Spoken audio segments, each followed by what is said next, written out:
ہے، میرے گھر میں شریعت کو پامال کیا جا رہا ہے، کوئی بات نہیں۔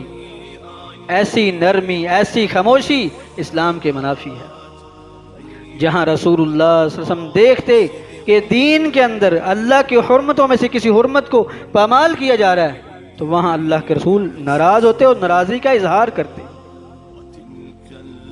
حدیث میں ہے ان رجلا اعتق ستۃ مملوکین له عند موتی، ایک بندہ اس کے اپنی موت سے پہلے اس کے 6 غلام تھے، اس نے اپنے 6 کے 6 غلام ہی آزاد کر دیے۔ حدیث میں وَلَيْسَ لَهُ مَالٌ غَيْرَهُمْ، اس آدمی کے پاس ان 6 غلاموں کے علاوہ کوئی مال بھی نہیں تھا۔ اب جو بندہ اپنی موت کے وقت اپنا کل مال جو 6 غلام تھے وہ سارے کے سارے آزاد کر دے تو مرنے کے بعد ورثاء کیا ہوں گے؟ وہ مال سے محروم ہو جائیں گے۔ ورثاء کے لیے کچھ بھی نہیں چھوڑ کے گیا۔ رسول اللہ صلی اللہ علیہ وسلم کو اس بات کا علم ہوا۔ فَغَضِبَ عَلَى ذَلِكَ، حدیث میں کہ اللہ کے رسول ناراض ہوئے اور انتہائی اپنے غصے کا اظہار کیا، اور آپ نے فرمایا لَقَدْ حَمَمْتُ أَلَّا أُصَلِّيَ عَلَيْهِ، میں نے ارادہ کر لیا تھا کہ اس شخص نے اپنے ورثاء کو محروم کیا اور سارا مال صدقہ کر دیا، میں نے ارادہ کر لیا تھا کہ میں اس کی نماز جنازہ ہی نہیں پڑھاؤں گا۔ پھر رسول اللہ صلی اللہ علیہ وسلم نے اس کے وہ 6 کے 6 غلام بلائے، فَجَزَّأَهُمْ ثَلَاثَةَ أَجْزَاء، ان کے 3 حصے کیے، 3 جوڑے بنائے، یعنی 2 کے 3 حصے بنائے، اور ان میں سے قرآن اندازی کی، جن 2 غلاموں کا نام نکلا ان کو آزاد کر دیا، اور باقی 4 غلام اس کے ورثاء کو واپس اٹھا دیے۔ اور اس سے یہ بھی مسئلہ اخذ ہوا کہ اگر کوئی شخص اپنی زندگی میں یا اپنی موت کے وقت اپنے مال کو صدقہ کرنا چاہتا ہے یا وصیت کرنا چاہتا ہے کسی کے حق میں، تو اپنے مال میں سے زیادہ 1/3 یعنی تیسرے حصے تک وصیت کر سکتا ہے، تیسرے حصے تک مال صدقہ خیرات کر سکتا ہے، لیکن تیسرے حصے سے زائد مال صدقہ خیرات کرنا یہ ورثاء کے حق میں ظلم اور زیادتی ہو۔ تو نبی علیہ السلام نے وہاں غصے کا اظہار بھی کیا، اور اظہار کرتے فرمایا کہ لَقَدْ حَمَمْتُ أَلَّا أُصَلِّيَ عَلَيْهِ، میں نے ارادہ کر لیا تھا کہ میں اس کی نماز جنازہ نہیں پڑھاؤں گا۔ اور کہیں رسول اللہ صلی اللہ علیہ وسلم نے دیکھا کچھ بندے نماز کے لیے نہیں آئے، فرمایا لَقَدْ حَمَمْتُ أَنْ آمُرَ رَجُلًا، آپ نے فرمایا کہ میرا جی چاہتا ہے کہ میں ایک بندے کو حکم دوں، فَيُصَلِّيَ بِالنَّاسِ، جو لوگوں کو نماز پڑھائے، وَأَنْ آمُرَ أَنْ يُحْتَطَبَ، اور میں حکم دوں کہ لکڑیاں اکٹھی کی جائیں، ثُمَّ أُخَالِفَ إِلَىٰ رِجَالٍ لَا يَحْضُرُونَ الصَّلَاةَ، اور پھر میں ان لوگوں کی طرف جاؤں جو مسجد میں نماز پڑھنے کے لیے نہیں آتے، فَأُحَرِّقَ عَلَيْهِمْ بُيُوتَهُمْ، اور ان کے گھروں کو ان پر آگ لگا دوں۔ یہاں اللہ کی حرمت کو پامال کیا جا رہا ہے، نماز کے فریضے کو چھوڑا جا رہا ہے۔ جو رحمت للعالمین تھے محمد الرسول اللہ صلی اللہ علیہ وسلم نے اپنے غصے کا اظہار کیا، اور میرا جی چاہتا ہے کہ ایسے لوگ جو نماز کے لیے نہیں آتے ان کے گھروں میں ان پر آگ لگا دوں۔ لولا مخافت النساء والصبیان، اگر مجھے عورتوں اور بچوں کا خوف نہ ہوتا، کیونکہ نہ بچوں پر نماز فرض ہے اور نہ عورتوں کے لیے باجماعت نماز پڑھنا فرض ہے۔ باجماعت نماز پڑھنا مردوں کے لیے فرض ہے، نہ بچوں کے لیے اور نہ عورتوں کے لیے۔ تو یہاں رسول اللہ صلی اللہ علیہ وسلم نے اپنے غصے کا اظہار کیا۔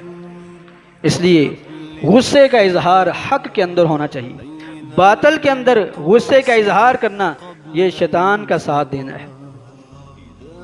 حتیٰ کہ رسول اللہ صلی اللہ علیہ وسلم تو یہاں تک فرمایا لا یقضی الحکم بین اثنین وہو غضبان، کوئی قاضی، کوئی فیصلہ کرنے والا 2 یا اس سے زائد 2 آدمی کے درمیان فیصلہ نہ کرے وہو غضبان، جب وہ غصے کی حالت میں ہو، کیونکہ جب انسان غصے کی حالت میں ہوتا ہے تو پھر اس کا غصہ اس کی عقل پر حاوی ہو جاتا ہے، اور جب عقل پر غصہ حاوی ہو جائے گا تو پھر وہ فیصلہ کرنے میں کوتاہی کا شکار ہوگا۔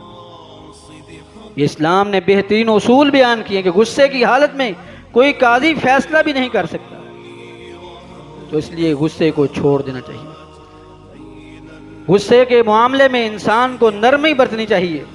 پیارے پیغمبر علیہ السلام نے اپنے صحابہ کرام رضوان اللہ مجمعین کے اندر جہاں دیکھا کہ غصہ آ رہا ہے آپ نے اس کو روکنے کی کوشش کی اور آپ نے اس کا حل بیان کیا کہ غصے کو کیسے ختم کیا جا رہا ہے سکتا ہے۔ حدیث میں ہے صحیح بخاری کی روایت، استب رجلان عند النبی صلی اللہ علیہ وسلم، اللہ کے رسول تشریف فرما تھے، دو بندے جھگڑ پڑے مجلس میں، آپس میں ایک دوسرے کو گالی دینی شروع کر دی۔ فغضب احدهما واشتد غضبه حتى انتفخ اوداجه، حدیث میں تو ان میں سے ایک کو بڑا ہی غصہ آ گیا، اتنا غصہ کہ وہ غصے سے پھٹنے لگا۔ پیارے پیغمبر علیہ السلام نے اپنے پاس بیٹھے ہوئے اپنے صحابی سے فرمایا کہ انی لأعلم کلمۃ لو قالها لذهب عنه ما یجد، میرے پاس ایک ایسا جملہ ہے، ایک ایسا کلمہ ہے، اگر یہ غصہ ہونے والا جسے بڑا غصہ آ رہا ہے، برداشت سے باہر ہو رہا ہے، اگر وہ کلمہ یہ ادا کرے تو اس کا غصہ ختم ہو جائے گا۔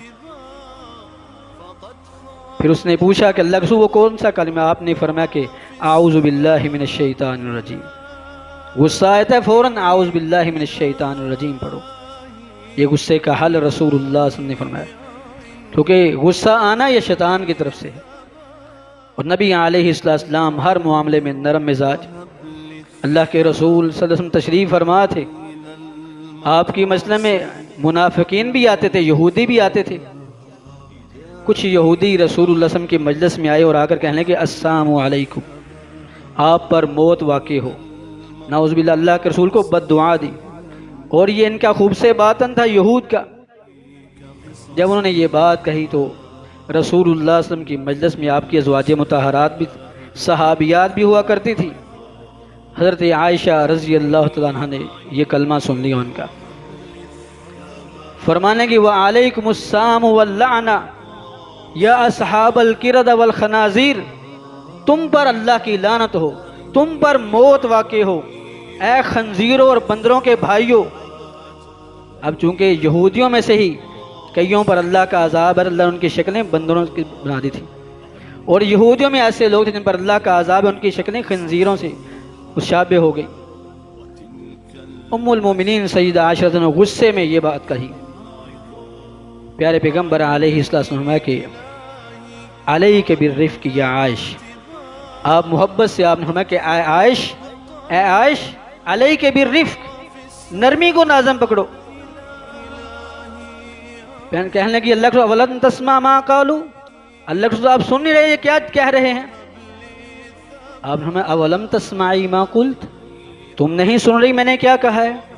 جب انہوں نے مجھے بد دعا دی تو میں نے ان کے لیے وعلیکم کا کلمہ کہہ دیا۔ اگر وعلیکم کا مطلب تم پر بھی ہو، اگر خیر ہے تو خیر ہو، شر کا ہے تو پھر شر تمہارے لیے ہو۔ اب ہمیں جب میں نے جواب دیا تو یہی کافی تھا۔ پھر ہمیں کہ علیک بالرفق فإنه لا يزال الرفق في شيء الا زانه، جس چیز کے اندر نرمی پائی جائے گی وہ چیز خوبصورت اور بہترین ہو جائے گی۔ وما نزع من شيء الا شانه، اور جس آدمی جس مرد عورت سے نرمی کو نکال لیا جائے فرمایا کہ اسے بدصورت بنا دیتی ہے۔ تو رسول اللہ صلی اللہ علیہ وسلم نے اپنی زوجہ محترمہ جو آپ کی محبوبہ تھی، صدیقہ کائنات ام المومنین سیدہ عائشہ رضی اللہ عنہا کی تربیت فرمائی اور فرمایا کہ نرمی کو لازم پکڑو، غصہ ہونے کا کوئی فائدہ نہیں۔ تو اس لیے بھائیو نرمی کو لازم پکڑنا چاہیے، غصے سے اجتناب کرنا چاہیے۔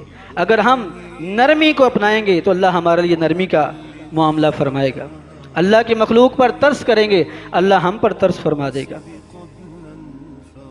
رسول اللہ صلی اللہ علیہ وسلم کی حیات طیبہ میں کتنے ایسے واقعات ہیں۔ حضرت انس بن مالک رضی اللہ عنہ فرماتے ہیں، صحیح مسلم کی، صحیح بخاری کی روایت ہے، اللہ کے رسول صلی اللہ علیہ وسلم جا رہے ہیں، ایک بدو بھاگتا ہوا اور پیچھے سے آ کر اس نے آپ کی چادر کو پکڑا اور زور سے کھینچا، حتیٰ کہ اس چادر کے نشانات آپ کی گردن مبارک پر پڑ گئی، زور سے کھینچا اور آپ نے پیچھے مڑ کے مسکرانے لگے۔ آپ ہم میں سے کسی کو کوئی پیچھے سے کپڑے سے کھینچے اور پھر ہم دیکھتے ہیں اس کے ساتھ ہم کیا سلوک کرتے ہیں، پھر ہم اسے کیا سناتے ہیں۔ تو یہ رسول اللہ صلی اللہ علیہ وسلم کا اعلیٰ اخلاق تھا، آپ کا نرم مزاج ہونا تھا، آپ کا حسن اخلاق تھا کہ آپ نے اس کی سختی کے باوجود نرمی کا معاملہ فرمایا۔ اور یہ رسول اللہ صلی اللہ علیہ وسلم کا وصف تھا، جتنا کوئی آپ کے ساتھ جہالت برتتا تھا آپ اتنا ہی اس کے ساتھ اچھے طریقے سے پیش آتے، اور جتنا آپ کا وہ سختی برتا آپ اتنی ہی ذرا نرمی فرماتے تھے. تو اس لیے نرمی کو اپنانا چاہیے. یوسف علیہ السلام جن کا قصہ اللہ نے قرآن کریم میں بیان کیا، ساری زندگی بھائی یوسف علیہ السلام کے بارے میں بری تدبیریں کرتے رہے، حتیٰ کہ ہلاک کرنے تک انہوں نے ارادہ کر لیا. اور پھر 30-40 سالوں کے بعد جب بھائی ملے ہیں تو پھر بھی ان بھائیوں کو اللہ کے لیے معاف کر دیا، ان سے غصہ نہیں کی، ان سے ناراض نہیں ہوئے. تو بھائیوں، یہ انبیاء کا شیوہ ہے، یہ صالحین کی خصلت ہے، یہ صالحین کی خوبی اور وصف ہے کہ انسان غصے کو چھوڑ دے اور اللہ کی رضا کے لیے معاف کر دے.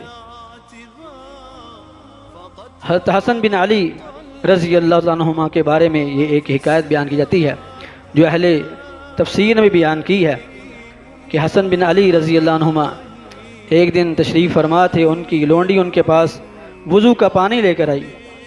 وضو کروانے کے لیے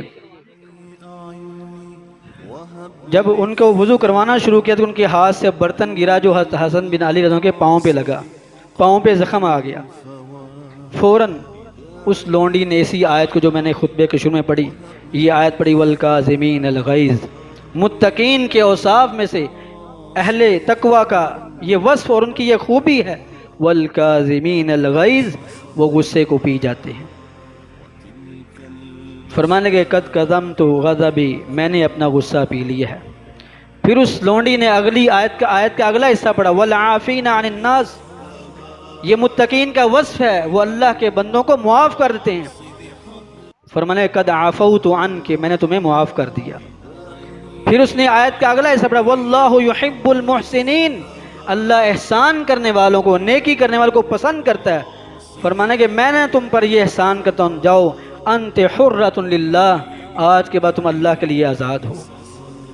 یہ ہے وہ لوگ، با کمال لونڈی ہے، غلام ہے، لیکن ان کے ساتھ نرمی کا معاملہ کیا.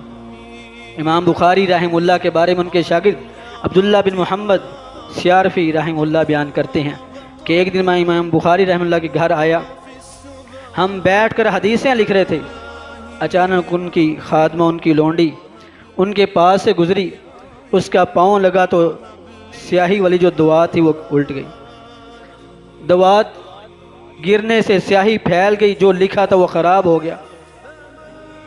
امام بخاری رحمہ اللہ فرمایا کیف تمشین، تم کیسے چل رہی ہو؟ جب یہ بات کہا تو لونڈی نے اور غصے میں آ کر کہا کہ اذا لم یکن طریق فکیف امشی، جب راستہ نہ ہو تو پھر میں کیسے چلوں؟ میں تو پھر اسی طرح چلوں گی. امام بخاری رحمہ اللہ فرمایا کہ فانت حرۃ للہ، جاؤ تم اللہ کے لیے آزاد ہو. حالانکہ لونڈی نے آگے سے کھری کھری سنائی ہیں، لیکن پھر بھی کہا کہ انت حرۃ للہ، تم اللہ کے لیے آزاد ہو.